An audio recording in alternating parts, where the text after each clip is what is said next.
আসসালামু আলাইকুম প্রিয় দর্শক, এই মুহূর্তে আছি লালমাই পাহাড়ে। আমার পিছনে দেখতে পাচ্ছেন চা বাগান। আমরা আছি লালমাইয়ের চা বাগানে। এটা অনেকটা অবিশ্বাস্য যে কুমিল্লা শহরের এত কাছাকাছি চা বাগান।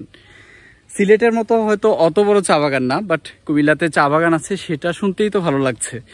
আজকে ড্রোনের মাধ্যমে এই চা বাগান এবং আশেপাশের লালমাই পাহাড়ের দৃশ্য আপনাদেরকে দেখানোর চেষ্টা করব। অবিশ্বাস্য হলেও সত্যি, আমি আছি কুমিল্লার চা বাগানে।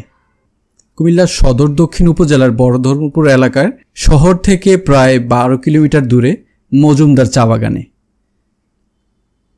2021 সালে স্থানীয় উদ্যোক্তা মোহাম্মদ তরিকুল ইসলাম মজুমদার শখ ও উদ্যোক্তা মনোভাব নিয়ে বাগানটি গড়ে তোলেন। প্রথমে 1 একর জমিতে প্রায় 6000 BT2 প্রজাতির চা গাছ রোপণ করা হয়।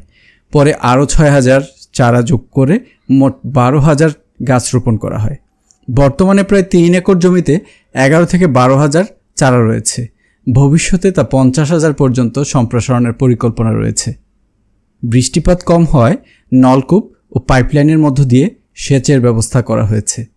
শেড ট্রি হিসেবে মাঝে মাঝে সজিনা ও করুই গাছ লাগানো হয়েছে, যা বাগানের পরিবেশকে স্নিগ্ধ রাখছে। 2022 সালের সেপ্টেম্বর মাসে প্রথম পাতা সংগ্রহ শুরু হয়। প্রতি 15 দিনে পাতা সংগ্রহ করা হচ্ছে। ইতিমধ্যে প্রায় 6500 কেজি পাতা সংগ্রহ করা হয়েছে, যা মূলত গ্রিন টি হিসেবে ব্যবহৃত হবে।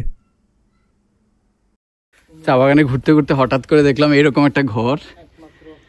এটা একটা মাটির ঘর।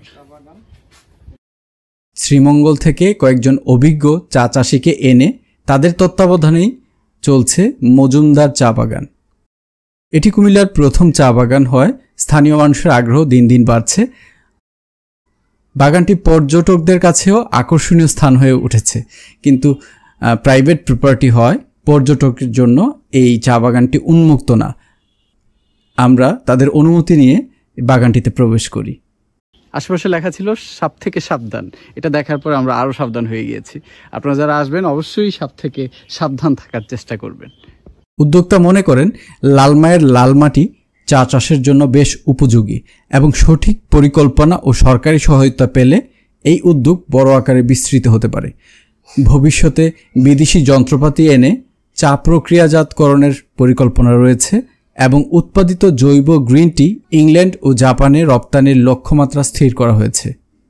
এই বাগানটি শুধু অর্থনৈতিক সম্ভাবনাই তৈরি করেনি, বরং পরিবেশ সংরক্ষণ ও পাহাড়ের সবুজ সৌন্দর্য ফিরিয়ে এনেছে।